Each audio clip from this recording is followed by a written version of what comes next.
उसी समय के लगभग की एक बड़ी चर्चा चल रही है कि आपके चुनाव के जस्ट बाद का जो चुनाव हुआ, उसमें आपके बाद जो चुनाव हुआ, अभी दोनों पक्षी आपकी पार्टी में ही है, लेकिन वो बात चल रही, वो चुनाव क्या था जिसमें राम सिंह राणा जी अध्यक्षी का चुनाव लड़े और पवन पांडे का टिकट काट दिया गया।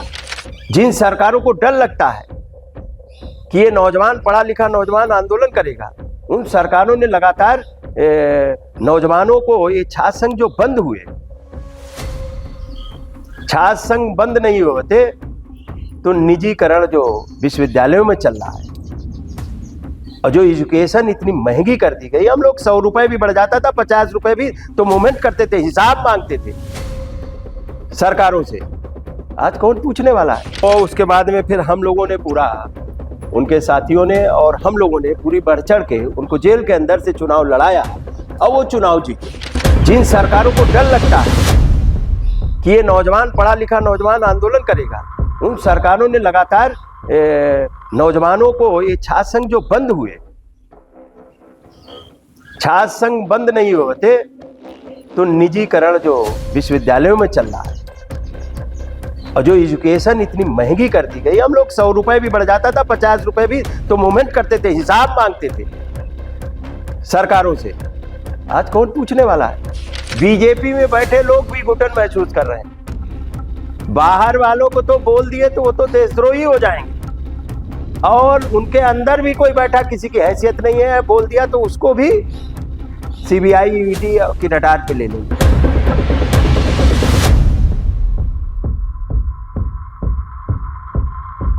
नमस्कार, बातचीत की इस श्रृंखला में आज हमारे साथ एक ऐसा व्यक्तित्व है जिसने राजनीति की शुरुआत की छात्र राजनीति से, पहले उपाध्यक्ष फिर अध्यक्ष बने। जब उन्होंने प्रदेश की राजनीति में कदम रखा तो एमएलसी बनाए गए और वर्तमान समय में समाजवादी पार्टी के पिछड़ा वर्ग के प्रदेश अध्यक्ष हैं। मैं स्वागत करता हूं राजपाल कश्यप जी का। स्वागत है सर आपका। धन्यवाद। अब बातचीत की शुरुआत सर मैं आपसे करना चाहूंगा आपकी शुरुआती दौर से। शुरुआत का मतलब बचपन, आपका जितनी मुझे जानकारी है हरदोई से आपकी जड़ें आती हैं। आप बताएंगे आपकी बचपन कैसा रहा, आपका जन्म कहाँ पे हुआ, हरदोई के किस ग्राम में हुआ? देखिए, जन्म तो हरदोई जनपद में है। हमारा गांव है ग्राम मजरेता, वहाँ एक किसान परिवार में हुआ और वहाँ से हमने ग्रामीण क्षेत्र में ही पढ़ाई लिखाई की अपने गांव में, प्राइमरी पाठशाला में, और उसी पाठशाला से निकलकर हरदोई में पढ़ाई की। हरदोई के बाद में फिर लखनऊ यूनिवर्सिटी में पढ़ाई की और लखनऊ यूनिवर्सिटी में लखनऊ यूनिवर्सिटी का उपाध्यक्ष भी रहा हूँ, छात्र संघ का, स्टूडेंट यूनियन का, और प्रेसिडेंट भी रहा हूँ लखनऊ यूनिवर्सिटी का। वहाँ के छात्र छात्राओं ने चुना मुझे। राजपाल जी, मैं ये समझना चाहूंगा कि आपने छात्र राजनीति बताया, उपाध्यक्ष रहे, अध्यक्ष रहे, तो आपने लखनऊ विश्वविद्यालय में जब एडमिशन लिया किस विषय में लिया था आपने, और क्या शुरुआत से ही आपकी राजनीति के लिए थी कि मुझे विश्वविद्यालय पहुंच के राजनीति करना है, या विश्वविद्यालय में उद्देश्य आपका पढ़ाई करना था? देखिए, पहली बात तो जो मिडिल क्लास है वो सभी लोग जो पढ़ाई के लिए पढ़ते हैं सब नौकरी के लिए पढ़ते हैं, और किसी के माँ बाप पॉलिटिक्स के लिए नहीं पढ़ाते कि हमारा बेटा पढ़ाई लिखाई करके राजनीति करे। मिडिल क्लास में हर माँ बाप की ख्वाहिश होती है कि पढ़ाई लिखाई करके हमारा बेटा अच्छी से अच्छी नौकरी करे, सरकारी नौकरी, पक्की नौकरी। जो आज की डेट में तो सरकारी नौकरियां ही खत्म हो रही हैं। तो हमारे माँ बाप ने भी पढ़ने लिखने ही, और हर व्यक्ति की भी ख्वाहिश रहती है, क्योंकि इतना बड़ा विजन देख पाना उस समय पॉलिटिक्स का, कि जब हम लोग सामान्य गांव गरीब किसान परिवार से निकल कर आए, और किसान परिवार की शुरुआती सोच में दौर में तो ऐसी सोच नहीं हो सकती, इतना बड़ा सपना बिल्कुल कोई हो।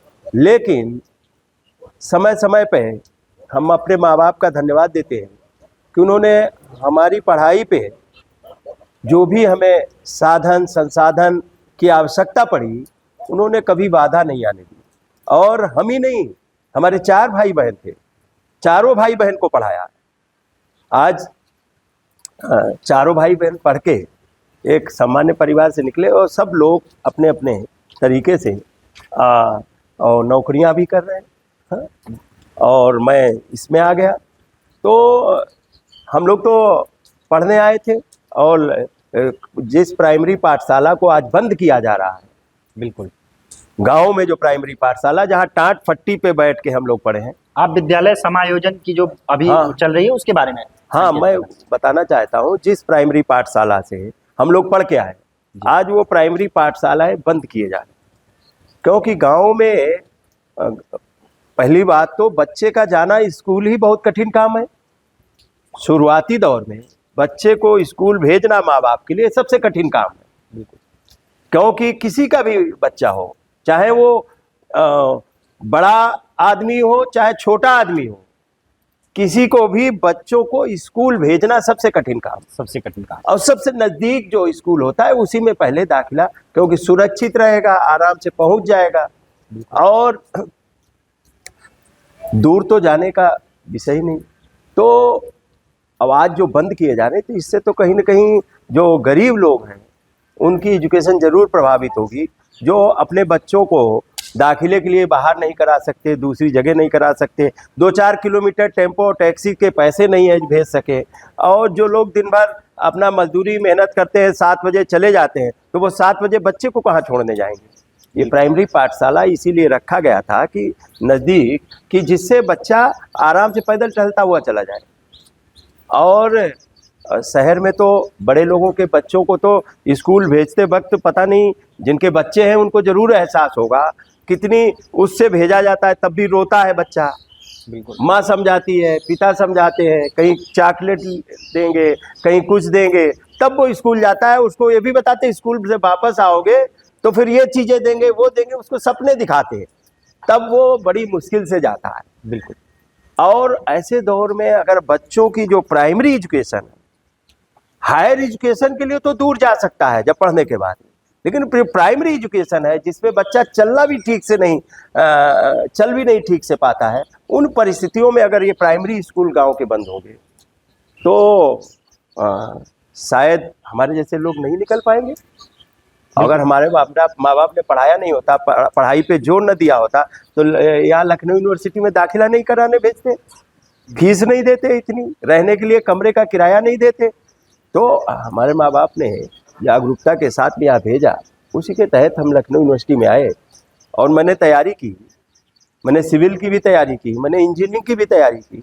आपका लखनऊ विश्वविद्यालय में किस साल में, अगर आप साल बताना चाहिए, किस समय आप लखनऊ विश्वविद्यालय और किस देखिए बीए में थे या बीकॉम में? आप देखिए, लखनऊ तो मैं आ गया था 92-93 में। अच्छा। हाँ जी। मैंने कोचिंग किया इंजीनियरिंग की। अच्छा। इंजीनियरिंग की कोचिंग में हमारा सिलेक्शन नहीं हो पाया। अच्छा। लेकिन हमारे जो नोट्स पढ़ता था उसका हो गया सिलेक्शन। अच्छा। हाँ, जी। तो मेरा नहीं हो पाया, और मैंने फिर बीएससी में लिया। उसके बाद में धीमे धीमे जब पॉलिटिकल उसमें आए जी, तो फिर मैंने बीए में ले लिया। टूरिज्म मैनेजमेंट एक नया कोर्स आया था, टूरिज्म मैनेजमेंट मैंने उसमें लिया। जी। उसके बाद में फिर मैंने बीए इन टूरिज्म मैनेजमेंट किया, जी। फिर मास्टर ऑफ सोशल वर्क किया, MSW किया। अच्छा। हाँ, फिर मैंने LLB भी किया, जी। EMPhil किया जी। सोशल साइंस में, जी। PhD भी किया। आपकी PhD किस में है, अगर आप बताएं? सोशल वर्क में। सोशल वर्क में। और मैंने LLM भी किया। अच्छा। और मैंने तैयारी भी की, सिविल की भी तैयारी की। जी। मैं नायब तहसीलदार एक बार निकाला भी, लेकिन फाइनल में नहीं हो पाया। हाँ, और कई दौर आए, कई बार मेरा कई जगह पे मैंने भर्ती हुआ। जी। फिर किन्हीं कारणों बस कुछ न कुछ कहीं न कहीं, पहले नेवी में भी मैं एंट्री सेलर में भर्ती हो गया था। तो मैं छोड़ चला आया। कुल मिला के ये कहा जा सकता है कि राजनीति के अलावा जब आपने सरकारी जो कॉम्पिटिशन्स होते हैं, नौकरी के जो सरकारी मापदंड है, उन सबको भी आपने पास किया है। हाँ, मैंने प्रयास किया। और फिर तो जो देखिए एक प्रयास कर सकता है, फिर जिसको जिस दिशा में जाना होता है उस तरीके का माहौल बन जाता है। और मैं सोशल काम में लगातार लगा रहता था। लोगों के यूनिवर्सिटी में जब आया तो लोगों की मदद के लिए जी। मैं लगातार लोगों के फार्म, एडमिशन, फीस और जो भी सेवाएं हॉस्टल दिलाना, ये सारी चीज़ें लोगों की मदद करता था। जी और मदद करते करते एक बड़ा सर्किल बन गया। जी। और यूनिवर्सिटी में अब हमारे लोगों के बीच में नहीं है, स्वर्गीय रवि सिंह जी, जी मैं उनके साथ में रहता था जी और उनको मैंने चुनाव भी लड़ाया था। जी और एक छात्र संघ के चुनाव के दरमियान जी वहाँ पे एक घटना घट गई थी जिसमें कुछ लोगों ने एलवीएस हॉस्टल पे बम डाल दिया था। ये किस साल की बात हो रही है और किसका किसका चुनाव था? अगर आप थोड़ा सा इसको विस्तार से बताएं, अगर कुछ आपको देखिए याद आ उस रहा हो। समय ये आपके रवि सिंह जी थे। अच्छा। हाँ, और ये उसी दौर में बहुत से लोग थे, कुछ लोग निकाल दिए गए थे, चाहे दयाशंकर सिंह जी हो, चाहे अभय सिंह जी हो, चाहे धनंजय सिंह जी हो, बहुत से, ये संतोष सिंह जी, प्रमोद तिवारी और सभी कई नेता थे वहाँ जी। उस दौर में। और जिस तरीके से वो वहाँ पे, तो वो लोग मेडिकल कॉलेज गए थे लोगों को इलाज कराने के लिए, वहाँ से कुछ लापरवाही हो रही थी जिसकी वजह से उन लोगों ने आंदोलन कर दिया, तो सबको गिरफ्तार करके जेल भेज दिया गया। चुनाव चल रहा था, वो लोग प्रत्याशी थे, नामांकन हो चुका था और सभी प्रत्याशियों को कई प्रशासन प्रत्याशियों को जेल भेज दिया गया। अच्छा। तो उसमें हम जिनके साथ में थे, आज नहीं है, आदरणीय स्वर्गीय रवि सिंह जी, तो वो जेल भेज दिए गए। तो उसके बाद में फिर हम लोगों ने पूरा, उनके साथियों ने और हम लोगों ने पूरी बढ़ चढ़ के उनको जेल के अंदर से चुनाव लड़ाया और वो चुनाव जीते। जेल के अंदर से उनको आपने छात्र संघ का चुनाव जिता दिया। हाँ जी। तो वहाँ से लोगों में पहचान भी बनी और लोग हमको मानने भी लगे लोगों को। और उसके बाद में तब भी मैं चुनाव लड़ने का बहुत वो नहीं था। अच्छा। उसके बाद में एक दौर आया जिसमें सारे छात्र नेता निकाल दिए गए, ये किस समय की बात है, क्या प्रकरण था अगर आप? जिसमें अभय सिंह, धनंजय अच्छा। सिंह, रवि सिंह, सारे लोगों को निकाल दिया गया था, सारे लोगों को, स्टूडेंट। तो चुनाव हुआ, उसके बाद में मैं तो बहुत लास्ट में चुनाव लड़ा, 99 में। जी हमारे जिस हॉस्टल में मैं रहता था, सुहास हॉस्टल, जी साइंस का हॉस्टल था, जी तो उस हॉस्टल में सब पढ़ने वाले रहते थे। जी उसमें से कई लोग आईएएस हैं, कई कलेक्टर है, कोई कप्तान है, कोई जज है, कोई साइंटिस्ट है, कोई आईआईटी में है, कोई प्रोफेसर है, बहुत से लोग उससे निकले हैं, विभिन्न नौकरियों में है, कोई डिप्टी एसपी है, कोई कुछ है, तो विभिन्न जगह है। और उन पढ़े लिखे लोगों ने खुद तय किया कि नहीं, आपको चुनाव हम लोग लड़ाएंगे, सभी लोगों ने मिलकर। सुभाष हॉस्टल की सुभाष लॉबी हॉस्टल के आपको अंतावासियों ने कहा कि चुनाव आपको लड़ाएंगे। ठीक है। क्योंकि कई छात्र नेता, तो ये हुआ कि इलेक्शन घोषित हो चुका था, जी तो एकदम से किस पोस्ट पे लड़ा जाए, जी तो जिसमें जीत भी लिया जाए। इलेक्शन घोषित हो चुका था, तो जूनियर लाइब्रेरियन था। अच्छा। तो जूनियर लाइब्रेरियन पे हमारे उन सब लोगों ने तय किया, और रवि सिंह जी भी थे तब जी। तो उन्होंने सब लोगों ने तय करके जूनियर लाइब्रेरियन पे लड़ाया। और उस बार 99 में मामूली वोट से हम लोग रह गए। लाइब्रेरी उस बार जूनियर लाइब्रेरियन पे अनुराग सिंह चौहान जी जो लड़े थे, अभी अधिवक्ता हैं जी। तो वो कई बार कई वर्षों से महामंत्री लड़ा करते थे। अच्छा। उन्होंने अपना डिमोशन करके कहा कि मैं जूनियर लाइब्रेरियन लड़ूंगा। तो महामंत्री लड़ा करते थे, फिर नहीं वो महामंत्री चुनाव लड़ा करते थे, मैं ये जीते कह रहा हूं नहीं थे। कि पद की पहले हायरार्की, पद की प्रेसिडेंट, हाँ। अध्यक्ष, उपाध्यक्ष, महामंत्री, जूनियर लाइब्रेरियन, ये तो पोस्ट प्रमुख होती थी। हाँ। और जो प्रतिनिधि होते थे, साइंस फैकल्टी का, आर्ट फैकल्टी का, कॉमर्स फैकल्टी का, ये प्रतिनिधि, लॉ फैकल्टी का एक प्रतिनिधि लोग भी हुआ करते। तो हायरार्की में अध्यक्ष, उपाध्यक्ष और महामंत्री और जूनियर लाइब्रेरियन, जूनियर लाइब्रेरी, ठीक है। 4 पोस्ट इंपॉर्टेंट। तो उन्होंने महामंत्री लड़ा करते थे, तो उन्होंने अपना बहुत कई बार से प्रयास कर रहे थे, लेकिन नहीं जीत पा रहे थे। तो उन्होंने देखा कि, तो उन्होंने एन वक्त पे जब चुनाव घोषित हुआ, तो उन्होंने अपना डिमोशन करके इस पद पे लड़े। तो लोगों ने उनको जिताने का काम किया। कहीं न कहीं सिंपैथी भी थी कि भाई बहुत दिनों से लड़ रहे हैं, और हम बहुत कम समय में लड़े, बहुत मजबूती से लड़े, बहुत अच्छी फाइट थी जी। मात्र 100-150 वोट्स के अंतर से हम लोग चुनाव हारे जी। क्योंकि मेरा तो कम लड़ाने का तो अनुभव था, लड़ने का पहला अनुभव था, वो भी जब इलेक्शन घोषित हुआ तब से तब तक का। फिर 99 के बाद चुनाव नहीं हुआ। उस जमाने में शैलेश सिंह सैलू जी अध्यक्ष बने थे जी और उपाध्यक्ष अभिषेक सिंह आसू थे जी बजरंगी सिंह महामंत्री थे जी और जूनियर लाइब्रेरी अनुराग सिंह चौहान। ठीक 99 के बाद में शासन चुनाव नहीं हुआ। जी चुनाव नहीं हुआ, 2003 में चुनाव हुआ जी और 2003 में जब चुनाव हुआ नेताजी ने शपथ लिया जी और नेताजी देखिए ये छात्र संघ और छात्र राजनीति को जितना संरक्षण नेताजी ने दिया, नेताजी जानते थे, नेताजी कहते भी थे कि अगर ये छात्र संघ लोकतंत्र की पहली नर्सरी है, अगर ये नर्सरी खत्म हो जाएगी तो इस राजनीति में ठेकेदार, गुंडे, बदमाश, अपराधी आ जाएंगे। बिल्कुल। और जब पढ़े लिखे लोग राजनीति में नहीं आएंगे तो ये इन ठेकेदारों का कब्जा रहेगा, कोई ना कोई तो विधायक बनेगा। बिल्कुल। लेकिन जब पढ़ लिख के लोग रहे, जब इंजीनियर, डॉक्टर, आईएएस सब पढ़ लिख के आ रहे हैं जी तो राजनीति में भी पढ़े लिखे लोग आए। इसके लिए छात्र संघ का होना आवश्यक है और छात्र राजनीति इसलिए भी जरूरी थी क्योंकि युवा पॉलिटिक्स, जिस यूनिवर्सिटी में आज बताइए, जिस यूनिवर्सिटी में कर्मचारी यूनियन है, शिक्षक यूनियन है, उनके चुनाव होते हैं। बिल्कुल। जिस लिए यूनिवर्सिटी बनी उसके चुनाव नहीं होते। तो आज क्या पैदा करना चाहिए? यूनिवर्सिटी, विश्वविद्यालय के मतलब व्यक्तित्व का विकास का केंद्र जी। ये प्राइमरी पाठशाला नहीं है, व्यक्तित्व। यहाँ से विभिन्न विचारधाराओं के लोग विभिन्न तरीके से, कोई आईएएस बनेगा, कोई डॉक्टर बनेगा, कोई इंजीनियर बनेगा, कोई प्रोफेसर बनेगा, कोई मास्टर बनेगा और कोई नेता बनेगा, कोई वैज्ञानिक बनेगा। तो विभिन्न विचारधाराओं का विकास का केंद्र है विश्वविद्यालय।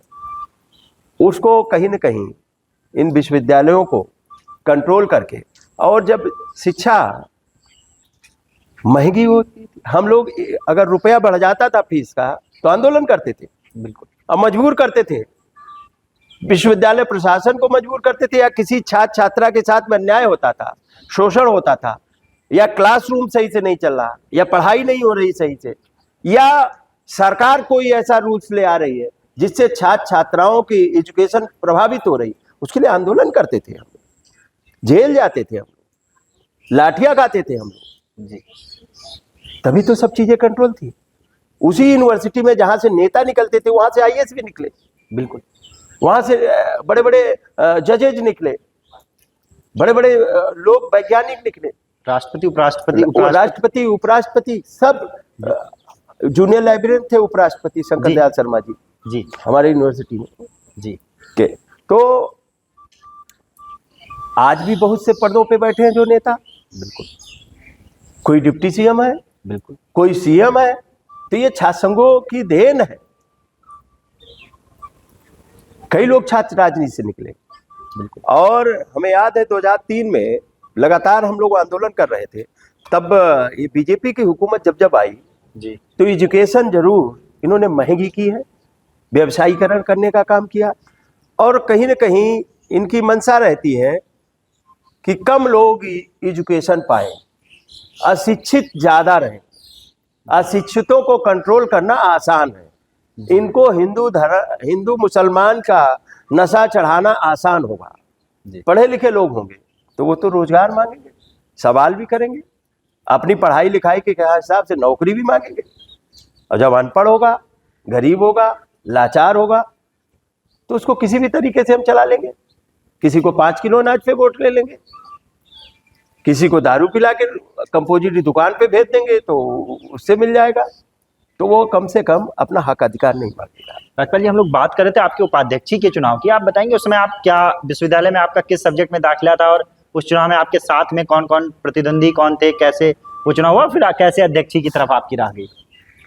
देखिए, उपाध्यक्ष के समय हम लोग LLB कर रहे थे, और LLB न्यू कैंपस में ही हुआ करता था। न्यू कैंपस तब ओल्ड कैंपस में था, न्यू कैंपस में चला गया था थोड़ा थोड़ा। हाँ, लेकिन कभी भी एग्जाम, लेकिन रहना मूलतः ओल्ड कैंपस। ओल्ड में भी था, न्यू कैंपस में शिफ्ट हो रहा था। अच्छा। हाँ, लगभग शिफ्ट ही हो चुका था। हाँ, तो LLB कर रहे थे, और लखनऊ नेताजी ने शपथ लिया, मुझे याद है, माननीय अखिलेश यादव जी आंदोलन करने आए थे लखनऊ यूनिवर्सिटी में, बहुत आंदोलन करते थे, छात्र मूवमेंट में बहुत जाते थे जी, छात्र संघर्षों में भी जाते थे, कोई गिरफ्तार बंद हो जाता है तो उसको भी देखने जाते थे। नेताजी जिस तरीके से नेताजी चले जाते थे, नेताजी आंदोलनों में चले जाते थे, स्टूडेंटों के आंदोलन, लखनऊ यूनिवर्सिटी के आंदोलनों में धरनों में चले जाते थे। उसी तरीके से माननीय अखिलेश यादव जी भी सरकार के खिलाफ आंदोलन चल रहा था छात्रों का, उसमें आए थे और उसी दिन सरकार गिर गई। अच्छा, हाँ, बहन जी थी सरकार में जी, सरकार गिर गई। तब माननीय नेताजी ने 2003 में शपथ लिया कि छात्र संघ चुनाव 99 से बंद हो गया जी, बीच में राजनाथ सिंह जी भी रहे, उनके खिलाफ भी हम लोगों ने मूवमेंट चलाया। उनके जमाने में बेतहाशा फीसें बढ़ गई थी और यही शराब का मामला आया था और हम लोगों ने रथ बनवाया था, सस्ती दारू महंगी शिक्षा, राजनाथ की यही है इच्छा, इनके खिलाफ हम लोगों ने सड़कों पे उतरे। और स्टूडेंट पॉलिटिक्स की उस समय जड़ें इतनी मजबूत थी कि मुख्यमंत्री को झुकना पड़ता था। मुख्यमंत्री अगर छात्र आंदोलन पे बैठ के तो मुख्यमंत्री को बुला के बात करनी पड़ती थी। राजपाल जी, यहाँ पे मैं एक चीज समझना चाहूंगा, छात्र राजनीति, क्योंकि हम लोग विश्वविद्यालय के छात्र भी रहे हैं। जैसे आप बता रहे हैं कि जो सरकार थी, एबीवीपी जो संगठन है वो भाजपा का आनुषंगिक संगठन, छात्र संगठन माना जाता है। तो जब सरकार होती है और उसके खिलाफ आप प्रदर्शन कर रहे हैं, तो क्या आपको ऐसे संगठनों का भी समर्थन मिलता है जो सरकार के आनुषंगिक संगठन है? छात्र राजनीति से आप इस बारे पे अगर बताएं। देखिए, युवा जो होता है जी, वो संगठनों में तो जरूर होता है जी, लेकिन मूल मुद्दे के साथ में होता है। उस जमाने में हाँ, कुछ जो बिल्कुल भक्त बना दिए जाते हैं, अंधभक्तों को छोड़ के जो छात्र राजनीति का जब भी कोई मुद्दा होता था तो विभिन्न दल भी एकजुट होकर आते थे जी, चाहे ऐसा हो, एसएफआई हो या और भी संगठन हो, स्टूडेंट विंग, सब लोग एक साथ में आते थे जी। और जिस तरीके से ये इनकी सरकार में फीसें भी बहुत बढ़ गई जी, और हम लोगों ने आंदोलन किया बहुत, हमारे सभी साथी नेता निकल के पूरी सरकार के खिलाफ। एबीवीपी वाले तो नहीं सरकार के खिलाफ जाते थे, लेकिन हम लोग और विभिन्न उस आंदोलन में आपके साथ और कौन मुख्य नाम थे, अगर आप कुछ नाम और बताना चाहें? नहीं, उस समय तो बहुत से नाम थे, ये सब क्या कहते हैं, जितने वर्तमान में हैं, चाहे यूनिवर्सिटी के अध्यक्ष रहे हो, उपाध्यक्ष रहे हो, सब आते थे, पूर्व अध्यक्ष भी आते थे जी। आंदोलनों में। जब आंदोलन होता था छात्रों का, तो ऐसा नहीं कि हम यूनिवर्सिटी पास कर गए, तो अगर छात्र धरने पे बैठे हैं तो हम लोग जाते थे और उस पूर्व अध्यक्ष भी आते थे, बहुत से सारे नाम आए, सभी लोग छात्र नेता आते थे जी। और जब नेताजी ने छात्र संघ इलाहाबाद में समय दे दिया था छात्र नेताओं को, जब सरकार उनकी नहीं बनी, और तब उन्होंने समय दे दिया था, तब ये नहीं पता था कि सरकार बन जाएगी जी। जो डेट दी थी, संयोग बस उसी डेट को नेताजी की शपथ ग्रहण पड़ गई जी। लेकिन नेताजी ने डेट नहीं चेंज की। नेताजी ने यहाँ शपथ ली लक्ष्मण मेला मैदान में, और शपथ लेने के बाद सीधे हेलीकॉप्टर से इलाहाबाद यूनिवर्सिटी गए प्रदर्शन के लिए? प्रदर्शन के लिए नहीं, छात्रों ने छात्र संघ के कार्यक्रम में समय मांगा, आमंत्रण दिया था मुख्य अतिथि। नहीं तो लोग आज प्रधान बन जाते हैं, डेट चेंज कर देते हैं अगर पहले से बड़ी बात, मुख्यमंत्री की शपथ लेने के बाद किसी कार्यक्रम में नहीं, शपथ लेने के बाद अलग विषय है, उसी डेट उन्होंने पहले से दी थी, जब वो मुख्यमंत्री बनने की कोई वो नहीं थी जी, डेट पहले ले गए थे। ये तो घटनाक्रम हुआ, सरकार गई और नई सरकार बन गई, माननीय नेताजी चीफ मिनिस्टर की शपथ ले लिए, लेकिन उन्होंने जो डेट दी थी, ये है समाजवादियों का पक्का वादा और नौजवानों और छात्रों के प्रति लगाव। नेताजी ने शपथ लेके सीधे वहाँ गए और वहाँ से ऐलान कर दिया कि छात्र संघ चुनाव होंगे, और हम लोग जो फीसें बेतहाशा बढ़ी थी उसकी जो मांग थी, उस पर उन्होंने कहा 1995 की फीस लागू होगी। ये किस साल की बात? ये 2003 की बात है। 2003 में 1995 की 8 साल पुरानी फीस, 8 साल पुराने जो फीस थी वो लागू होगी। और उन्होंने बड़े फैसले लिए थे। उन्होंने एक फैसला लिया था, क्योंकि बहुत से गरीब लोग थे जो यूनिवर्सिटी में दाखिला नहीं ले पाते थे, फीस नहीं हुआ करती थी, उसमें चाहे पिछड़े हों, चाहे दलित हों, चाहे आदिवासी हो, अल्पसंख्यक हो, चाहे सामान्य वर्ग के भी लोग हों, उनमें भी बहुत से लोग गरीब हुआ करते थे जो दाखिला नहीं। तो उन्होंने कहा कि जो भी गरीब होगा चाहे वो सामान्य वर्ग को हो, चाहे पिछड़ा हो, चाहे अगड़ा हो, चाहे दलित हो, चाहे अल्पसंख्यक हो, जो भी गरीब होगा उसका 0 बैलेंस पे दाखिला होगा। मतलब ये नहीं कि फीस जमा करेंगे तब रिटर्न होगा, 0 पे दाखिला होगा। जिसका इनकम सर्टिफिकेट गरीब का होगा वो लागू हुआ। अब बहुत से गरीब लोगों का दाखिला हुआ यूनिवर्सिटी में। अब यही नहीं हुआ, पूरे प्रदेश में हुआ। तो अब आप अपने अगर उपाध्यक्ष का चुनाव आप जीते। हाँ, उपाध्यक्ष में चुनाव हुआ, उसमें मैं भी लड़ रहा था और हमारे साथी पवन पांडे जी भी लड़ रहे थे जी। तो उस बार नेताजी ने कहा कि दोनों लोग मांग रहे टिकट तो दोनों लोग फ्री फाइट। नेताजी माननीय अखिलेश यादव जी ने हम दोनों लोगों को लड़ने का फ्री मौका दिया जी। तो उसमें मैं जीता जी। और अगली बार हमारे जब मैं अध्यक्ष लड़ा तब पवन पांडे जी उपाध्यक्ष। हाँ, उपाध्यक्ष में जीते जी। और मैं अगली बार ही 2003 और 4 के सेशन में मैं वाइस प्रेसिडेंट रहा जी। और 4 और 5 के सेशन में प्रेसिडेंट में समाजवादी पार्टी ने और समाजवादी छात्र सभा ने हमको टिकट दिया था जी। माननीय नेताजी और अखिलेश जी ने हमको चुनाव लड़ाया था। बहुत कठिन चुनाव था। उस चुनाव में आपने किसको हराया था क्या? वो हमारे निकटतम प्रतिद्वंदी बजरंगी सिंह बच्चू जी थे। वो भी बहुत मजबूती से लड़ रहे थे। उनके साथ में तो बहुत ताकतें थी, बहुत बहुत मठाधीश थे। उस समय वो एनएसयूआई से लड़ते रहे होंगे? नहीं, एनएसयूआई से नहीं, वो इसी समाजवादी पार्टी में पहले वो एबीवीपी में हुआ करते थे जी। फिर वहां से टिकट नहीं मिला था तो फिर समाजवादी पार्टी की तरफ से आने लगे। हाँ। जी। तो समाजवादी पार्टी में भी टिकट मांगा था जी। और टिकट का मौका मुझे मिला। समाजवादी पार्टी का मैं आभारी हूँ कि शायद टिकट नहीं होता तो हो सकता है कुछ वोटों से मैं हार भी जाता है, नहीं लड़ पाता चुनाव। टिकट नहीं मिलती तो फिर चुनाव ही नहीं लड़ते जी।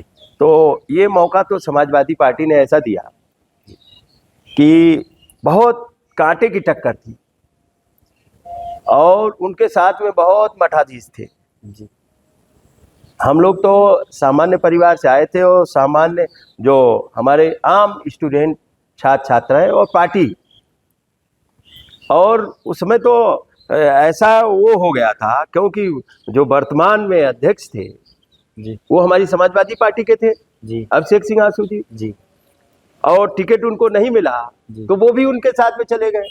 अच्छा। तो लास्ट दिन टिकट हुआ तो बहुत दिन तो असमंजस जैसा रहा कि कौन समाजवादी पार्टी से है। बिल्कुल। तो लेकिन समाजवादी पार्टी माननीय अखिलेश यादव जी और माननीय नेताजी का आशीर्वाद रहा और मैं लड़ा चुनाव और सभी छात्र छात्राओं को मैं धन्यवाद देना चाहता हूँ। विभिन्न जाति वर्ग धर्मों का बंधन तोड़ के हमारे साथ में खड़े हुए और हमको जिताने का काम किया और नहीं तो कोई बैकवर्ड अध्यक्ष नहीं बना था यहाँ पे जी। लोग बताते हैं अंग्रेजों की हुकूमत से लेकर आज तक जी कोई बैकवर्ड का अध्यक्ष नहीं बना था। विश्वविद्यालय, लखनऊ विश्वविद्यालय जी।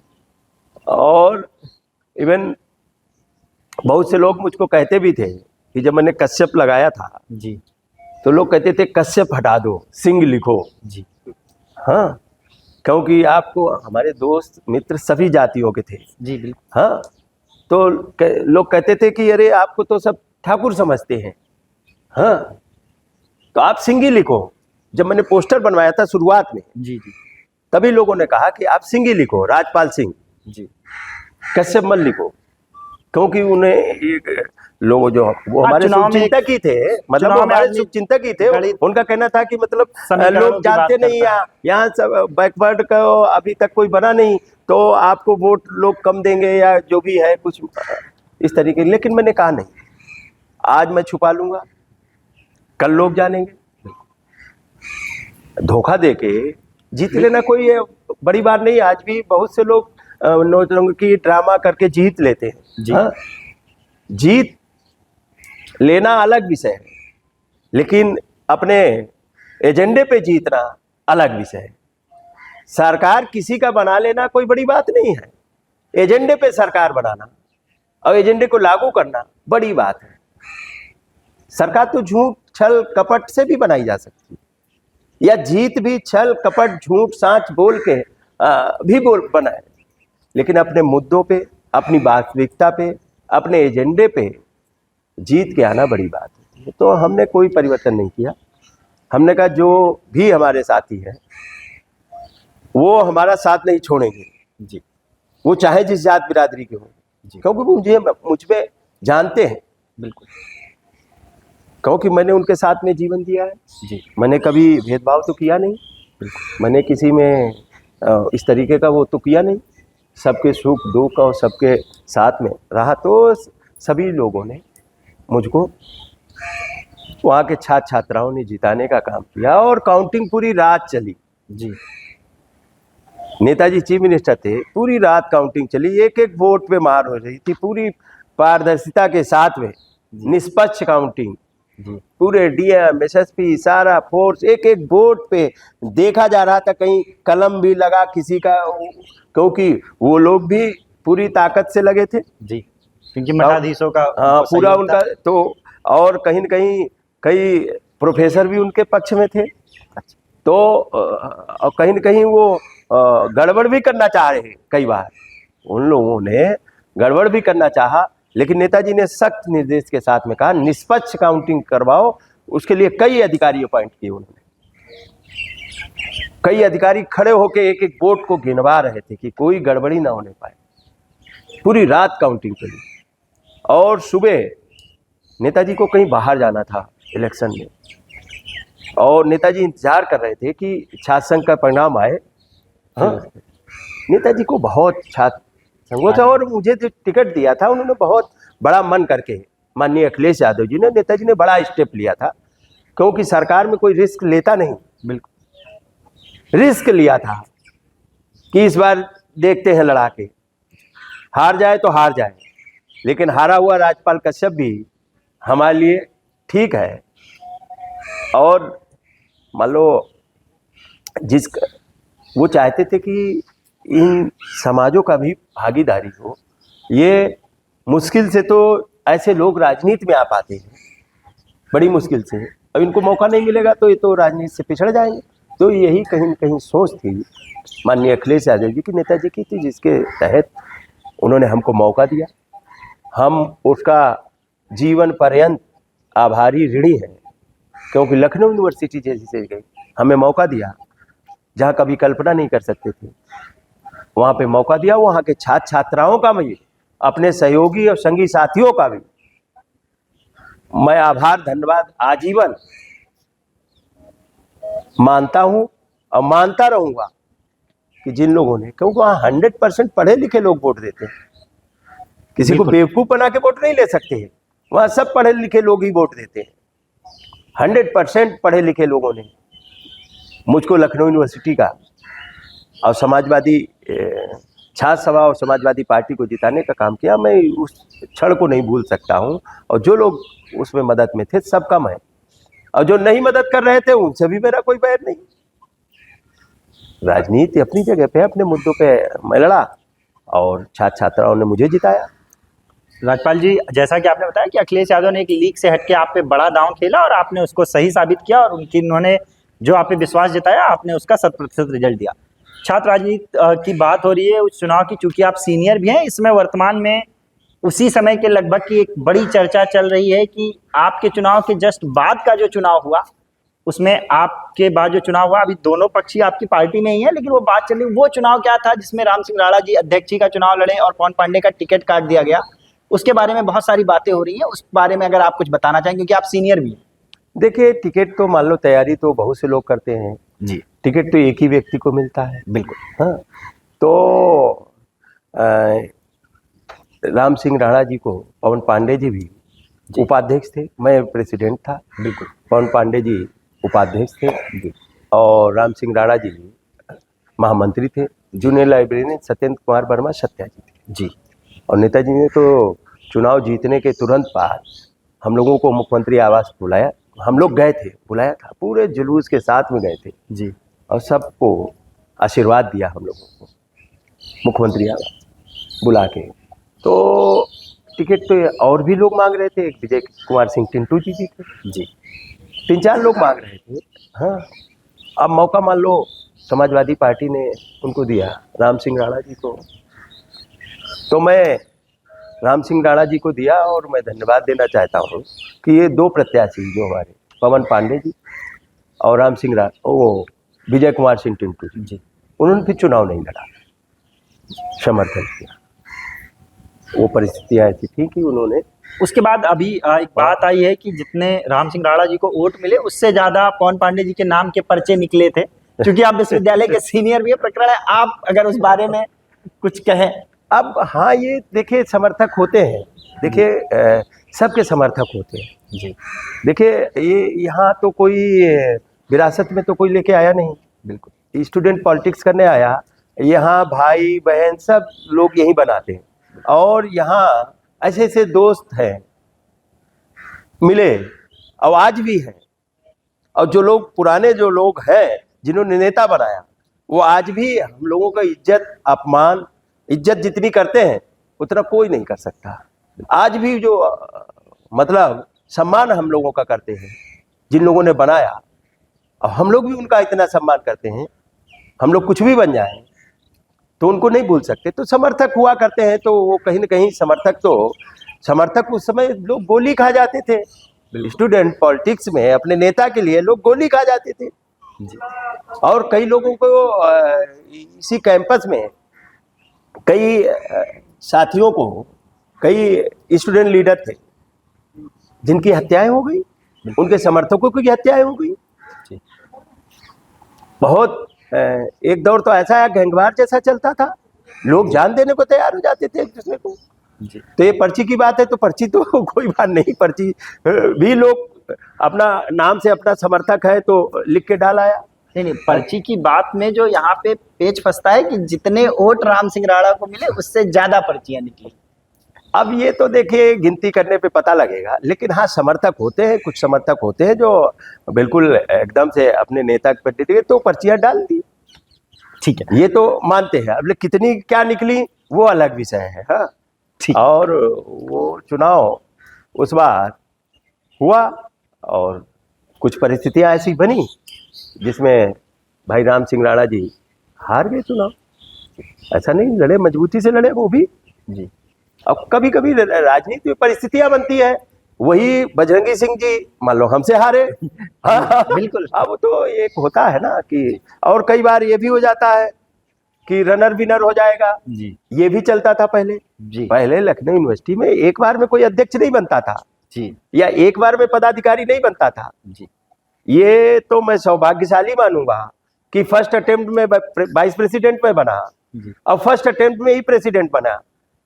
नहीं तो लोग 8-8, 10-10 बार लड़ते थे और लड़ते लड़ते थक जाते थे, तो कैंपस के छात्र छात्राएं कहते थे अब इनकी विदाई कर दो, इनको जिता के बाहर भेज दो। जैसा आपने कोई साथ झूला में हुआ जैसा आपके साथ झूला, जैसा मेरे साथ में जूनियर लाइब्रेरियन हुआ कि मान लो ये संपत्ति चली कि भाई अब बहुत सीनियर हो गए, अभी इन्होंने बेचारों ने डिमोशन भी कर लिया तो इनको जिता के भेजो। तो ये भी हो जाता कई बार, तो वो कहीं ना कहीं उनके साथ में भी ये प्लस पॉइंट रहा कि रनर रहे तो विनर बना दिया।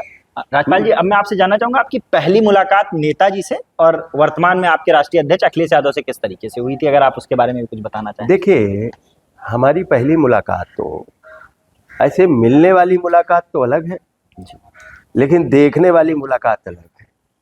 जब मैं हरदोई में पढ़ता था जी और इंटर में था, तो नेताजी वहाँ चुनाव लड़ाने आए।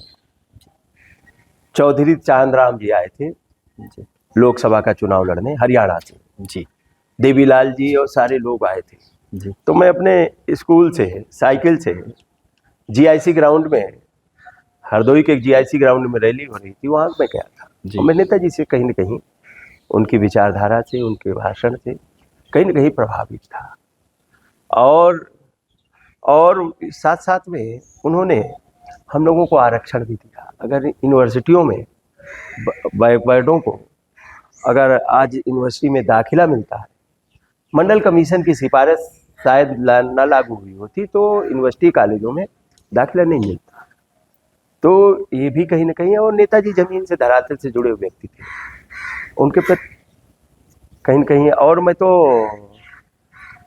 94-95 में पदाधिकारी भी बन गया था जी। जनपद में ही, भले कोई यहाँ आ गया था लेकिन पदाधिकारी में जनपद में बन गया था युवजन सभा में। और ये यूथ पॉलिटिक्स के लिए सबसे समाजवादी पार्टी यूथ पॉलिटिक्स के लिए जानी जाती थी, और ये नेता बनाने वाली फैक्ट्री है समाजवादी। आज जितने लोग नेता बने हैं ये जेपी मूवमेंट से निकले, ये छात्र संघों की कोक से निकली हुई पार्टी है। और छात्रों के मूवमेंट ने तो बड़ी बड़ी सरकारों को हिला दिया था,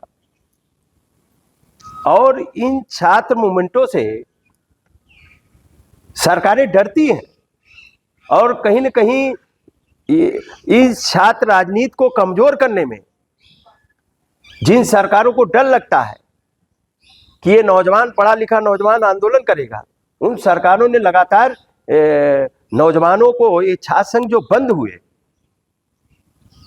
छात्र संघ बंद नहीं होते तो निजीकरण जो विश्वविद्यालयों में चल रहा है और जो एजुकेशन इतनी महंगी कर दी गई, हम लोग 100 रुपए भी बढ़ जाता था, 50 रुपए भी तो मूवमेंट करते थे, हिसाब मांगते थे सरकारों से।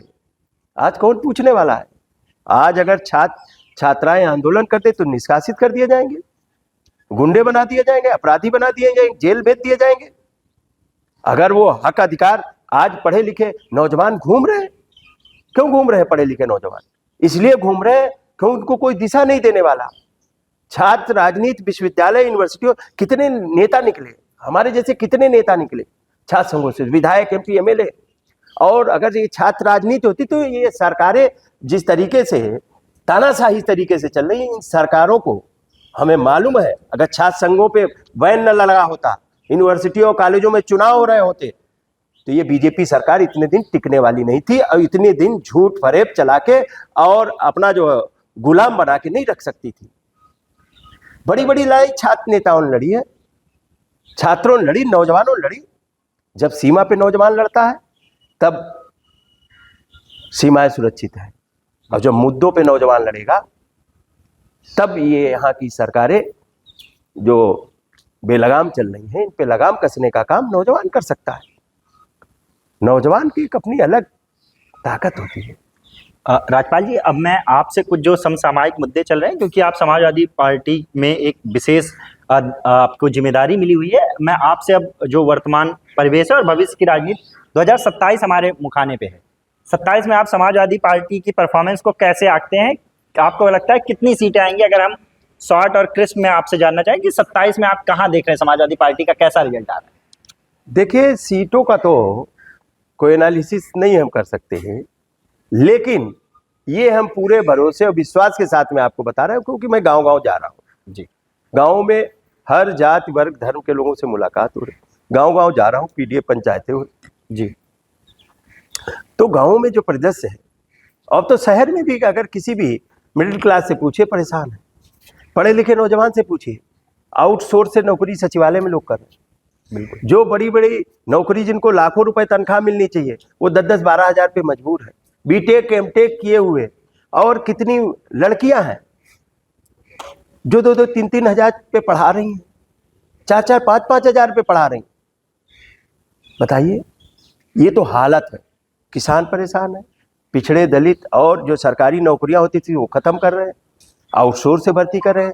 कहीं ना कहीं संविधान भी खतरे में है, क्योंकि संविधान ये खत्म करके, ये लोकतंत्र खत्म करके ये गुलाम बनाना चाहते, इसीलिए तो प्राइमरी स्कूल बंद कर रहे हैं, सरकारी नौकरी नहीं दे रहे। कहीं सरकारी नौकरी पा जाएगा, ये चपरासी हो जाएगा, इसको अगर 50,000 रुपये तनख्वाह मिलने लगेगी तो ये अपना मकान भी बना लेगा, शौचालय भी बना लेगा, 5 किलो राशन के लिए लाइन भी नहीं लगाएगा। उस जमाने के जो चपरासी हैं उनके सब बच्चे पढ़ गए।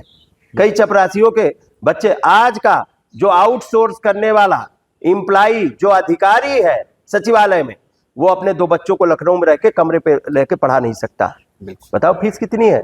सीएमएस की फीस 10,000 रुपए है एक बच्चे की, 20,000 तो फीस हो गई 2 बच्चों की, उसका टेम्पो किराया, ऑटो फीस, ड्रेस, खाना पीना, रहना, सब जोड़ो तो कहाँ पढ़ा सकता? कोई पढ़ा सकता क्या? तो ये एजुकेशन को बर्बाद करके ये चाहते हैं कि लोग पढ़ना लिखना ही बंद कर दें। कहते पढ़ाई से क्या फायदा? तो जिससे ये खेती किसानी भी नहीं कर पाएंगे, राजपाल जी, मैं जानना चाह रहा था आपसे कि 27 में समाजवादी पार्टी की परफॉर्मेंस कैसी रहेगी? अगर हम सीटों की बात करें, मतलब क्या लगता है आपको, सरकार बना देखिए- पाएंगे या पिछली 2 बार की तरीके से कहीं चूक जाएंगे? देखिए, जब से समाजवादी पार्टी बनी तब से वोट कभी कम नहीं हुआ, वोट बढ़ रहा। आपने देखा होगा कि 22 में वोट बढ़ा, वोट जब परसेंट कहते थे कि ये सीटें नहीं जीत पाएंगे, जी। तो इन्होंने बेईमानी चालाकी से जीती सीटें, लेकिन तब भी इनको कम कर दिया। जी। हाँ? Vote percentage Samajwadi party vote का बढ़ा है। परसेंटेज भी बढ़ा, सीटें भी बढ़ी, जी। 122 सीटें हाँ, जीते। 22 में। हाँ, और अभी जब पार्लियामेंट का 24 में हुआ, तो 24 में हुआ जब ये बीजेपी के लोग कहते थे, कोई बीजेपी का कहता था, ये बीजेपी के लोग तो कहते ही कहते थे, इनके जो चैनल है प्रायोजित चैनल, जिनको ये पैसा देते हैं, वो सब भी कह रहे थे, कोई कह रहा था 5 जीतेंगे, कोई कह रहा था 1 जीतेंगे, कोई कह रहा था 3 जीतेंगे, कोई तो कभी कभी कह देता था कि अखिलेश जी हार जाएंगे, 80 के 80। 80 के 80 बीजेपी जीतेगी, 400 पार जाएंगे। उसी उत्तर प्रदेश में माननीय अखिलेश यादव जी ने जो कमाल करके दिखाया, इसी बीजेपी के विजयी रथ को माननीय अखिलेश यादव जी ने 24 में उत्तर प्रदेश में रोकने का काम किया, और यहाँ की जनता ने पीडीए के नारे साथ में खड़े होकर संविधान की रक्षा के लिए 43 सीटें इंडिया गठबंधन को दी, 37 सीटें समाजवादी पार्टी को दी, और बीजेपी बुरी तरह से पराजित हुई। कई सीटें तो इन्होंने बेईमानी से जीती, कई सीटें पूरी ताकत लगा दी, मंत्री संतरी सब लग गए पूरा। चाहे आप फर्रुखाबाद देख लीजिए, वो साक्य जी लड़ रहे थे, शाहजहांपुर में ज्योत्सना कश्यप लड़ रही थी, एक स्टूडेंट को माननीय अखिलेश यादव जी ने लड़ाने का काम किया। वो चाहते पढ़े लिखे लड़कियां भी आए, उन्होंने कई लड़कियों को लड़ाया, जो पढ़ी लिखी लड़कियां आई, कई सांसद बन गई। जी। और ये समाजवादी पार्टी है, महिलाओं का सम्मान करती है, महिलाओं को टिकट भी दिया, मौका भी दिया। बीजेपी केवल नारे लगाती है, और आप देख लेना, लिख के रख लेना, बीजेपी इस बार बुरी तरह से पराजित होगी, बुरी तरह से।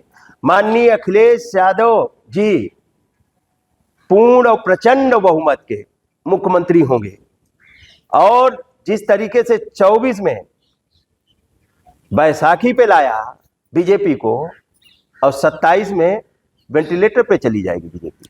क्योंकि आप छात्र राजनीति के आप एक तरीके से प्रतिनिधित्व भी हैं। 12 से 17 में अखिलेश जी मुख्यमंत्री रहे, लेकिन लखनऊ विश्वविद्यालय में छात्र संघ चुनाव नहीं हो पाए।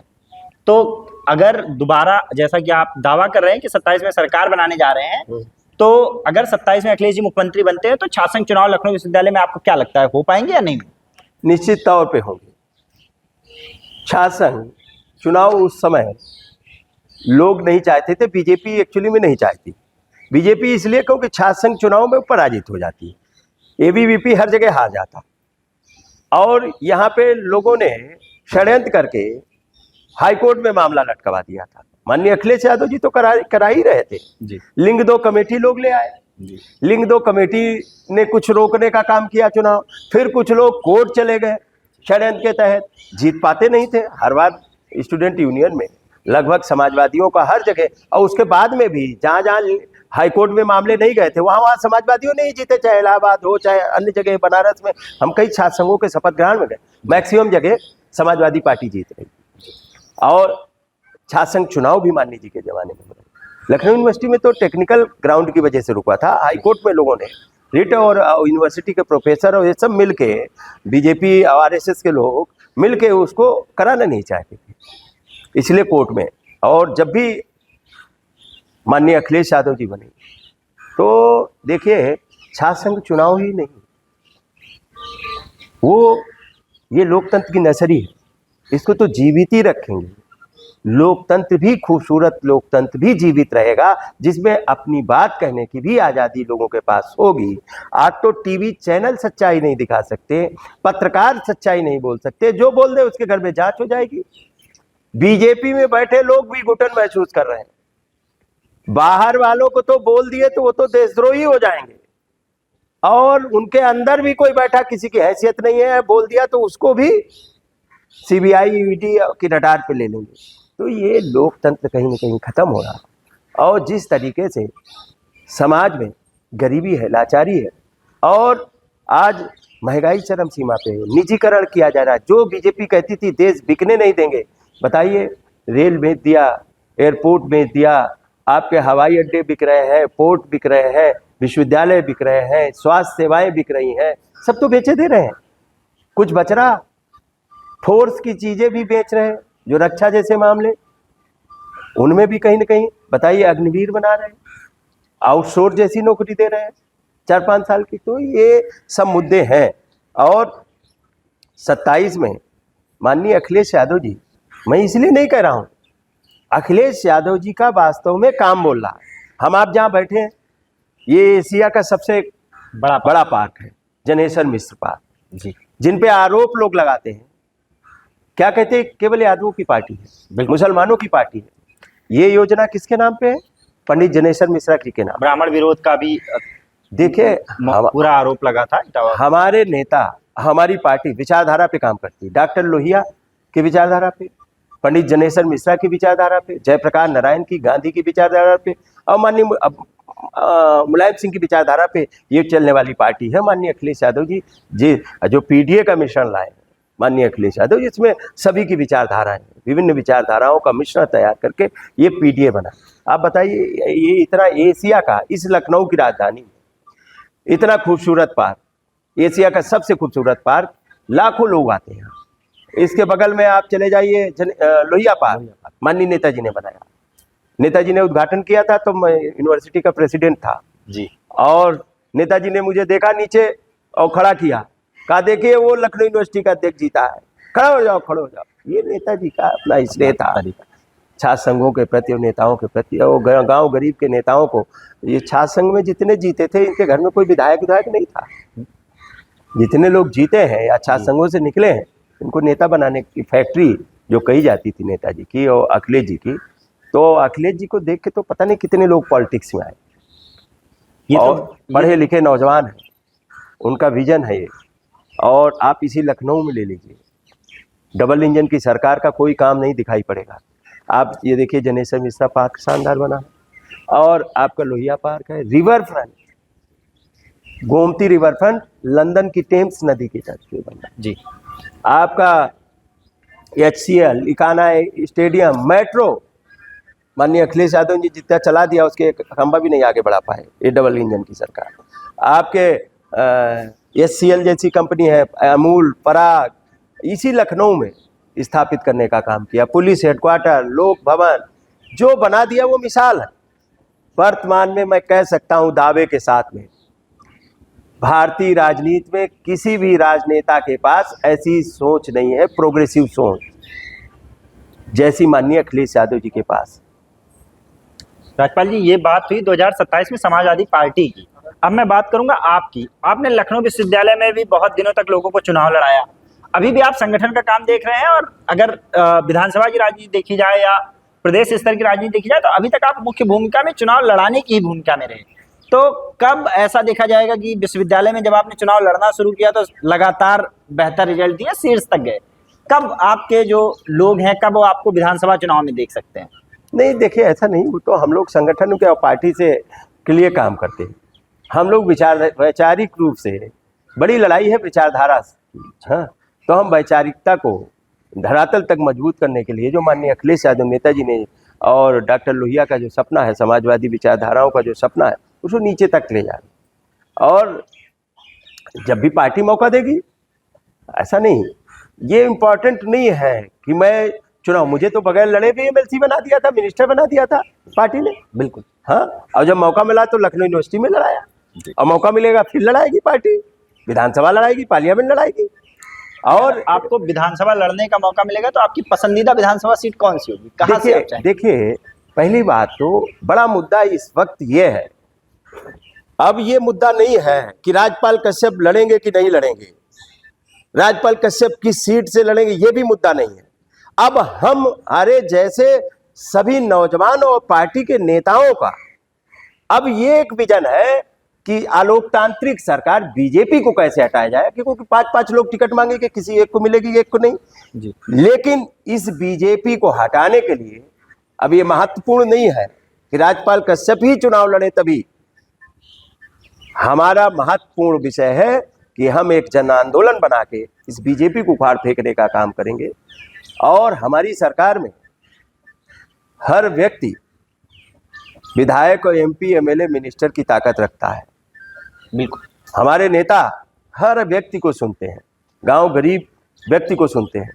और जनता दरबार में जो इनके मंत्री नहीं करा पाते हैं बीजेपी सरकार में, अपने डिपार्टमेंट और समस्याएं निराकरण का, वो जनता का आदमी जाता है हमारे अखिलेश यादव जी के जनता दरबार में, वो करा के चला आता है।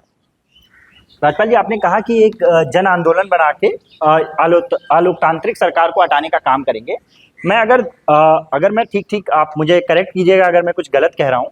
समाजवादी पार्टी हमेशा से आंदोलनों की पार्टी रही है, उसमें अभी भी छात्र राजनीति से आए हुए युवा है, लेकिन पिछले 8 साल जब से योगी जी की सरकार आई है, उत्तर प्रदेश में या लखनऊ में ऐसे कोई भी बड़े आंदोलन नहीं देखे गए, जबकि मुख्य रूप से विपक्षी पार्टी की भूमिका में समाजवादी पार्टी ही रही है। आपको क्या लगता है कहाँ पे इस तरीके से इस प्रशासन की ऐसी नीतियां ऐसी हैं, या किस जगह कुछ ऐसा माहौल बन रहा है कि बड़े आंदोलन जो इससे पहले हुआ करते थे, विपक्ष की सरकारें किया करती थी, वो पिछले 8 साल में देखने को नहीं, ऐसा नहीं। आपने देखा होगा कई मौकों पे हम लोग तो आंदोलन करते ही करते हैं। हमारे नेता भी कुछ सड़क पे उतर के आए हैं। आपने नहीं देखा क्या किसान का आंदोलन था, पूरा उनको रोक दिया गया बैरिकेड लगा के, पूरे सड़कों पे उतर आए थे, वो तो गिरफ्तारी हुई। वो तो उसके बाद में आपने देखा होगा कई बार हमारे नेता ने, कई बार आपने नहीं देखा उन्नाव की बेटी के साथ में वो हुआ तो खुद हमारा नेता जाके विधानसभा के सामने बैठ गया, माननीय अखिलेश यादव जी खुद। आपने नहीं देखा होगा जयप्रकाश नारायण की जयंती पे इन्होंने, ये जयप्रकाश नारायण से घबराते हैं, इनकी विचारधारा से घबराती है सरकार, रोक लगा दी थी और कहा कि माल्यार्पण नहीं करें। जब अखिलेश जी गेट फाड़ किया और अखिलेश जी ने दिखाया, मैं तो उनकी बहादुरी का और उनकी ऐसा राजनेता, आप बताइए इतने बड़े नेता होके वो खुद उतर के और खुद बैरिकेडिंग काट करके और उनकी फोर्स देखती रही हो और कितने मीटर का गेट कूद के छलांग मार के और जाके माल्यार्पण। ये क्या है और इससे बड़ा क्या आंदोलन।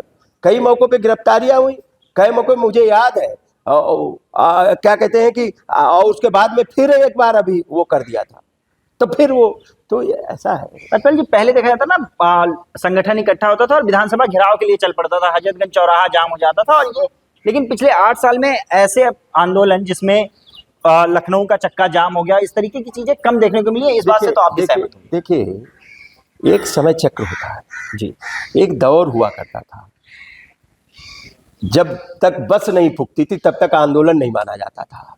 हाँ बिल्कुल। सब जनता का परसेप्शन बदला, अब जागरूकता नीचे तक गई। अब बहुत से प्लेटफॉर्म है आंदोलन के, एक जन आंदोलन बहुत से प्लेटफॉर्म है। और देखिए समय समय पे पार्टी ने किया भी है, और सबसे ज्यादा समाजवादी पार्टी पे मुकदमे लिखे गए, सबसे ज्यादा आंदोलन के मुकदमे समाजवादियों पे लिखे गए, माननीय अखिलेश यादव जी के उसमें ही कई लोगों पे लिखे गए। कई बार हमारे लड़के कई वर्षों तक जेल रहे, कई महीनों तक जेल रहे, हमारे स्टूडेंट निकले हुए कई लोगों को। और ऐसा नहीं, समाजवादी पार्टी एक है जो मजबूती से लड़ रही है। वर्तमान में तो सब पार्टियों ने शस्त्र डाल दिए, अब तो देश में भी कोई नेता नहीं बोल रहा। माननीय अखिलेश यादव जी जितना मुखर होके बीजेपी का मुकाबला कर रहे हैं, कहाँ लोग कर रहे हैं अब तो।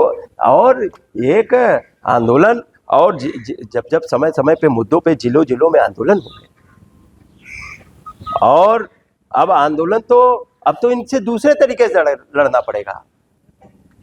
ये बड़े चालाक लोग आ गए, ये सड़क का आंदोलन सोशल मीडिया पे शिफ्ट हो गया है कहीं क्या? नहीं, सोशल मीडिया नहीं, ये बेईमान लोग आ गए हैं।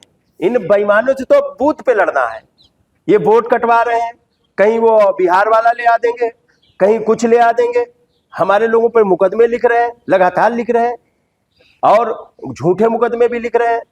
हमारे विपक्ष को तो लगातार परेशान किया जा रहा है, और समय समय पे जन मुद्दों को लेकर हमारी पार्टी लगातार लड़ रही है और फिर लड़ेगी, और सड़क पे भी उतर के लड़ रही है, मैदान में भी लड़ेगी। और हमारे नेता किसी से डरते थोड़ी ना है।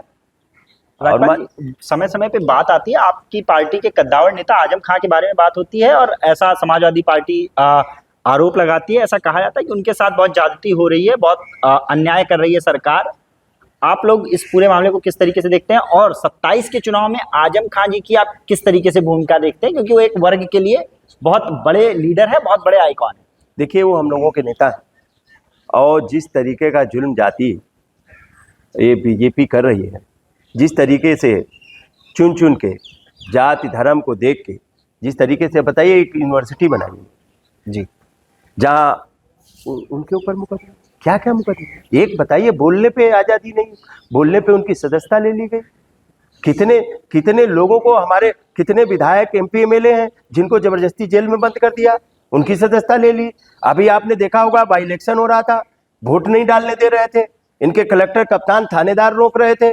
आपने देखा होगा कि एक महिला तो पुलिस की गोली के आगे खड़ी हो गई। मैं उस बहादुर महिला को धन्यवाद देता चाहता हूँ कि वो लोकतंत्र को बचाने के लिए उसने उनकी गोली की परवाह नहीं, बुलेट की परवाह नहीं की, और उसने वोट के लिए लड़ाई लड़ी।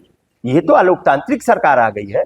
और जिस तरीके से आजम साहब के ऊपर जो अन्याय अत्याचार कर रहे हैं, ये समाजवादी पार्टी इसकी घोर निंदा ही नहीं, माननीय अखिलेश यादव जी ने कई बार सदन में, कई बार हम लोग गए, पूरा प्रतिनिधिमंडल भेजा, 25-30 विधायकों का प्रतिनिधिमंडल रामपुर गया था, हम लोग गए। तो ये जिस तरीके का अन्याय अत्याचार कर रहे हैं, ये जनता देख रही है, और जनता इन सब का जो अन्याय अत्याचार कर रहे हैं, इनका सबका आप देखना 24-27 में आपको दिखाई पड़ेगा परिणाम। राजपाल जी, अब मैं चलते चलते अंतिम में 27 में से जुड़े हुए दो सवालों को मिक्स करके आपसे पूछ रहा हूँ। 22 का चुनाव मुझे याद है, अखिलेश यादव ने विधानसभा चुनाव से पहले झड़ी लगा दी थी भाजपा से सपा ज्वाइन करने वाले मंत्रियों की। 1 दर्जन मंत्री, 20 विधायक, ऐसी लिस्ट लेके अखिलेश जी बैठते थे कि इतने लोग उनके संपर्क में जो भाजपा छोड़ के सपा ज्वाइन कर रहे हैं। इस बार भी क्या 27 से पहले ऐसा कुछ देखने को मिलेगा? और दूसरा सवाल मेरा ये है कि 27 से पहले समाजवादी पार्टी छोड़ के जाने वाले विधायकों की भी लिस्ट शुरू हो गई है। जैसे अभी आपकी पार्टी से 3 विधायक थे जिनको अखिलेश यादव जी ने अनुशासनहीनता और उसके में निकाला। इन दोनों प्रकरण पे आप अपना राय बताएं, क्या कहते हैं आप? ऐसा है, समाजवादी पार्टी की सरकार आ रही है और नेता उनके यहाँ के नेता तो अभी दरवाजा खोल दें तो हमारे यहाँ जगह ही नहीं बचेगी, उनका मंत्रिमंडल खाली हो जाएगा। अगर माननीय अखिलेश यादव जी दरवाजा खोल दें तो उनका मंत्रिमंडल खाली हो जाएगा, अभी अल्पमत में आ जाएंगे। इतने लोग तैयार बैठे आने के लिए। और समाजवादी पार्टी, क्योंकि समाजवादी पार्टी के नेता, हम लोग सौभाग्यशाली हैं कि माननीय नेताजी के नक्शे कदम पर चलते हुए माननीय अखिलेश यादव जी जैसा नेता हमको मिला। एक टेक्नोक्रेट नेता, विद्वान नेता, पढ़ा लिखा नेता, समझदार नेता, जमीन की भी जानकारी, आसमान की भी जानकारी, धरातल की भी जानकारी, और अच्छे इंसान है। सबसे बड़ी बात तो ये, उनमें इंसानियत है, मानवता है। बीजेपी जैसी क्रूरता ना नहीं है, क्रूर सरकार जिसके अंदर इंसानियत, मानवता के कोरोना काल में देखा होगा कितने लोग तड़प तड़प के मर गए, कितने लोग पैदल आके मर गए। कहाँ, केवल थाली थाली बजवा रहे थे। तब भी हमें याद है माननीय अखिलेश यादव जी ने जिन लोगों की मौत हुई थी, 1-1 लाख रुपए देने का काम किया था। एक बहराइच के नेपाल के बॉर्डर पे एक श्रमिक महिला थी, नो मेंस लैंड पे उसको डिलीवरी हुई सड़क पे, माननीय अखिलेश यादव जी ने भेजा, उसकी भी मदद कराने का काम किया। तो ये इंसानियत, मानवता है। आज भी किसी के साथ में अन्याय अत्याचार होता है, पार्टी प्रतिनिधिमंडल भेजती है, पार्टी खुद उसकी मदद करने का काम करे। आज जुल्म जाति की तो इंतहा हो गई। राजपाल जी, अभी जो मैं दूसरे पक्ष, जो मेरा प्रश्न था 2 था, उसमें जो दूसरा पक्ष था, अभी मैं अगर नाम लेके बात करूं, अखिलेश यादव जी ने अभय सिंह, राकेश सिंह गौरीगंज अमेठी और रायबरेली से मनोज पांडे जी, इन तीनों लोगों को निकाला। इस पूरे प्रकरण को, इससे पार्टी को नुकसान होगा, क्योंकि ये तीनों आपकी जीती हुई सीटें थी और तीनों सीटें ऐसी थी जहां भाजपा का बहुत रहता है, लेकिन समाजवादी पार्टी जीती थी। 27 में क्या ये आपको कुछ नुकसान करेगा, या किस तरीके से ये जो प्रकरण हुआ है इससे आप 27 के लिए किस तरीके से देखते हैं? जो इन लोगों ने किया है, तीनों विधायकों ने, ये जीवन की सबसे बड़ी भूल और सबसे बड़ी गलती उन्होंने की है जीवन की अपनी। रात में नींद नहीं आती होगी, ऐसा नहीं, रात में उनको नींद नहीं आती होती जब अखिलेश यादव जैसा नेता, समाजवादी पार्टी जैसी पार्टी, और उसके मतदाताओं ने, जिन मतदाताओं ने जिताया था, उन मतदाताओं की शकल की तरफ जब क्षेत्र में जाते होंगे, नजर पड़ती हुई, तो रात में चैन से सो नहीं पाते होंगे, क्योंकि समाजवादी पार्टी के कोर कैडर ने उनको जिताने का काम किया था। और जिन लोगों ने भी धोखा दिया, गलतफहमियां हुई जिन लोगों को भी, उनकी सबकी गलतफहमी समाजवादी पार्टी और जनता ने ठीक करने का काम किया है। जितने नेता समाजवादी पार्टी को गलतफहमी में, चाहे जब का उठा लीजिए इतिहास, जिन जिन को गलतफहमियां हुई उनकी गलतफहमी समाजवादी पार्टी और इस उत्तर प्रदेश की जनता ने ठीक। आप दारा चौहान जी चले गए, हाँ, उनको गलतफहमी हो गई थी कि अभी हम जाके इस्तीफा दे देंगे और अभी हम जीत के आ जाएंगे। मऊ से चुनाव हार गए। मऊ से चुनाव हार गए। लेकिन अगर इन लोगों को बहुत गलतफहमी हो तो इस्तीफा दे के देख ले।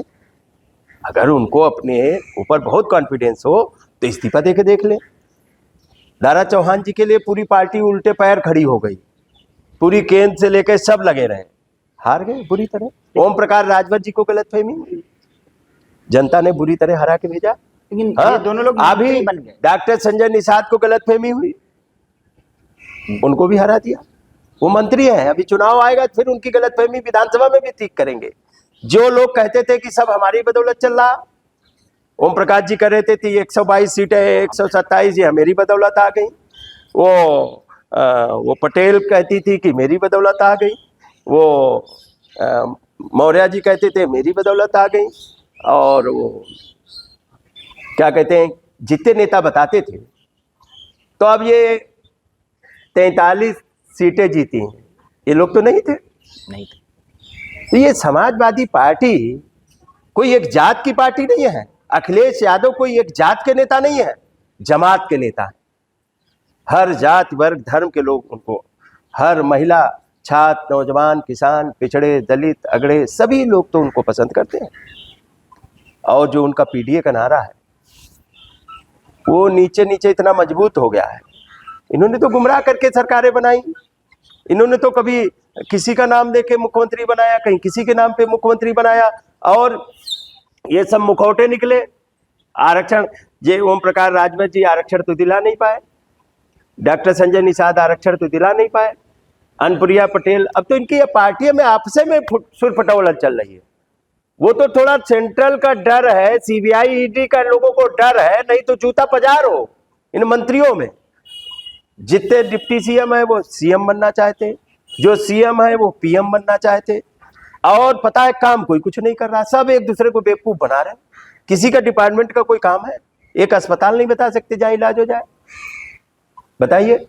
डिप्टी सीएम को एक वो मंत्री धरने पे बैठ गए, उनके पति किस तरीके से बोल रहे थे। और आपके जितने डिपार्टमेंट है कहीं कोई काम हो रहा है? एक अस्पताल लखनऊ की राजधानी में नहीं दे पाए जहाँ इलाज हो जाए। आप चले जाइए, अपना कैमरा लगा दीजिए कभी पीजीआई के गेट पे या केजीएमयू के गेट पे, रात में देखो कितने पेशेंट वापस किए जाते कि बेड नहीं है, वेंटिलेटर नहीं है, तड़प तड़प के मजबूर हो रहे। और कई प्राइवेट हॉस्पिटलों में मजबूर हो रहे खर खेती बेच के इलाज कराने के लिए। ये इनके पास नहीं विजन है। ये माननीय नेताजी के पास विजन था, माननीय अखिलेश यादव जी के पास था। लोहिया जैसा संस्थान बना के खड़ा किया, केजीएमयू का एक्सटेंशन किया, पीजीआई का एक्सटेंशन किया, आपके क्या कहते हैं कि राजनारायण हॉस्पिटल, कैंसर का बड़ा हॉस्पिटल बनाने का काम किया इसी राजधानी में। ये तो चला नहीं पा रहे। ये तो पंडित अटल बिहारी वाजपेयी के नाम पे करे थे यूनिवर्सिटी बनाएंगे, उसको लोहिया की एक फ्लोर पे चलाते रहे इतने वर्ष। और जब जमीनें नहीं खरीद पाए तो जो माननीय अखिलेश यादव जी ने कैंसर के लिए जमीन हॉस्पिटल के लिए ली थी, और जो बड़ा हॉस्पिटल उसी में जमीन तोड़ के, इनका विजन कहाँ है? कुछ एम्बुलेंस चल रही जो माननीय अखिलेश यादव जी की देन है, लैपटॉप मिला, कन्या विद्याधन मिला, ये सब चीजें कोई जाति धर्म के दे? ये तो केवल अफवाह फैला देंगे। 46 में 56 एसडीएम यादव हो गए, सूची है नहीं। क्यों नहीं आप सदन में? अब मुख्यमंत्री जी जो अपने को कहते हैं संत हैं, संविधान की शपथ लिए, सदन में झूठ बोल रहे हैं। 46 में 56 एसडीएम यादव हो गए, सूची तो दो सदन में मुख्यमंत्री रहते हुए। तो ये केवल अफवाहें फैलाई जाती। कभी कह देंगे 56 एसडीएम यादव हो गए, सब यादव कलेक्टर थे, सब वो कप्तान कलेक्टर थे। तो अब क्यों नहीं अपनी सूची को नहीं प्रकाशित कर देते हैं, पंचम तल से लेकर नीचे तक की? तो इसलिए ये केवल झूठ भ्रम फैला के बीजेपी सत्ता में आई है। अब ये सरकार जाएगी, अब इसको कोई बचा नहीं सकता। ये डूबता हुआ जहाज है, इसमें जो बैठा है वो भी मरेगा। अब कोई इसको बचा नहीं सकता। और आप बताइए, सेना हमारी जो बहादुर सेना जो पाकिस्तान में घुस गई थी ऑपरेशन सिंदूर में, बताओ, यहाँ के देश के प्रधानमंत्री बताते हैं हम विश्व गुरु हैं। अमेरिका का राष्ट्रपति आज भी बोल रहा है, अमेरिका के राष्ट्रपति अब सीज फायर के ऐलान करेगा हमारे देश। तो ये कहीं ना कहीं इनकी कमजोर नीतियां हैं। माननीय अखिलेश यादव जी और नेताजी लगातार बोलते रहे कि चाइना के लिए लगातार बोला उन्होंने, जो स्वदेशी का नारा लाए थे तो सब चाइना का तो यहाँ बिक रहा, देसी क्या है। आप जिस पॉपुलेशन को बताते हो कि पॉपुलेशन ज्यादा है, चाइना में भी तो पॉपुलेशन आपसे ज्यादा है, वहां का तो कोई वहां यहाँ मजदूरी करने नहीं आ रहा। तो आप अपनी ताकत अपनी, लेकिन आप तो यहाँ केवल लड़ाने में लगे रहोगे, हिंदू मुसलमान कराने में लगे रहोगे, और देश में सारी सरकारी चीजें बिकती जा रही, और जो काला धन ले आने की बात कर रहे हैं, तो जो 1 नंबर का रुपया लेके भाग गए उन्हें तो तक नहीं ले आ पाए। 15 लाख देने की बात कर रहे हैं, कुछ नहीं, 15 फुट की कौड़ी नहीं मिली। अभी चुनाव आएगा तो कोई न कोई योजना छीटा डाल देंगे गरीबों पे और सरकार बना ली, लेकिन अब सरकार झांसे नहीं। ये दलित बैकवर्डों को आगे दिखा के वोट लेते हैं और उनके हक अधिकार जब्त कर लेते हैं। आदिवासी राष्ट्रपति बनाया, आज तक आदिवासियों को जात प्रमाण पत्र नहीं बन रहा। कितने लोग मैं आपको बलिया से लेके और देवरिया बता देंगे जहाँ धरने पे लोग बैठे हैं, आज तक नहीं बन रहा। सोनभद्र में आदिवासी हैं और अन्य स्टेटों में तो कई जगह आदिवासी हैं जिनको लाभ नहीं मिला। ये तो आदिवासी राष्ट्रपति बनाया जो पार्लियामेंट में भी नहीं उद्घाटन में बुलाया, मंदिर के भी उद्घाटन नहीं बुलाया, मंदिर की छत टपकने लगी। ये भ्रष्टाचारी पापियों की पार्टी है। मंदिर छत टपकने लगी, पार्लियामेंट की छत टपकने लगी, सड़कें धंस गई। जब ये भगवान राम के चंदे तक में घोटाला कर सकते हैं तो इन महापापियों से तो भगवान बचाए। इसलिए अब इनके झांसे में कोई फंसने वाला नहीं है। 2027 में अपने शानदार पढ़े लिखे नौजवान नेता जो सबको लेके चलते हैं, माननीय अखिलेश यादव जी को उत्तर प्रदेश का सीएम जनता बनाएगी और अपने हक अधिकार प्राप्त करेगी। तो आप थे राजपाल कश्यप जी, जिन्होंने हमारे साथ बातचीत में निर्भीक होकर हमारे सभी सवालों पे अपनी बेबाक राय रखी, और मैं राजपाल कश्यप जी को धन्यवाद देता हूं। आपने हमें बातचीत के लिए इतना समय दिया, बारिश के मौसम में भी आपने इतना समय हमारे साथ निकाला, आपका बहुत बहुत धन्यवाद है। आपका भी बहुत बहुत धन्यवाद।